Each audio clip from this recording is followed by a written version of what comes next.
జమ్మూ కాశ్మీర్లోని పెహల్గాంలో అమాయక పర్యాటకులపై జరిగిన ఉగ్రవాదుల దాడిని ఖండిస్తూ is Sadan division Lakshmi Nagar colony సంక్షేమ సంఘం ఆధ్వర్యంలో కొవ్వొత్తులతో నిరసన ర్యాలీ చేపట్టారు.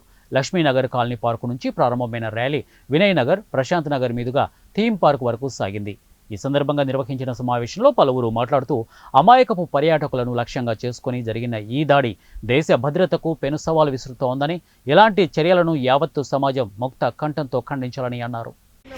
जय बोलो भारत माता की जय, जय बोलो भारत माता की जय, जय बोलो भारत माता की जय। उग्रवादम फांसी चले, उग्रवादम फांसी चले, उग्रवादम फांसी चले, उग्रवादम फांसी चले, उग्रवादम फांसी चले। भारत माता की जय, भारत माता की जय। हिंदुस्तान जिंदाबाद, हिंदुस्तान जिंदाबाद।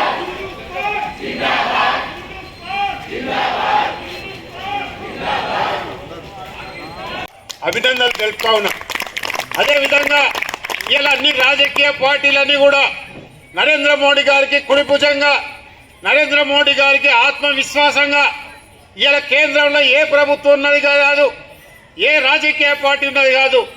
దేశం కోసం ఒక ప్రధానమంత్రికి, ఒక దేశ పౌరునిగా, ఒక దేశ రాజకీయ పార్టీలుగా అందరం కలిసి ఆయనకు చేయూతనివ్వవలసిన సమయం ఆసన్నమైంది.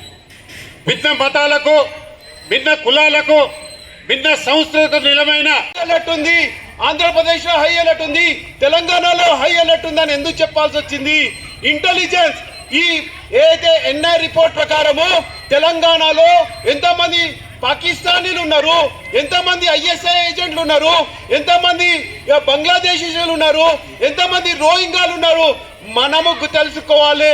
ఈ రోజు మనం అందరం ఇక్కడ అవ్వకూడదంటే మనం ఇక్కడ ఉన్న పెద్ద మనుషులందరము మనం ఒక్కటి ఆలోచించాలి. దేశం కోసం ఆలోచించవద్దు, మన కాలనీల గురించి, మన బస్తీ గురించి, మన ఏవైతే ఉన్నాయో ఇక్కడ నివసిస్తున్న వారి గురించి భద్రత గురించి మనం ఆలోచించాలి. మన భద్రత ఎప్పుడైతే మన కాలనీని, మన అపార్ట్మెంట్ ని మనం భద్రత చేసుకుంటామో దేశానికి మనం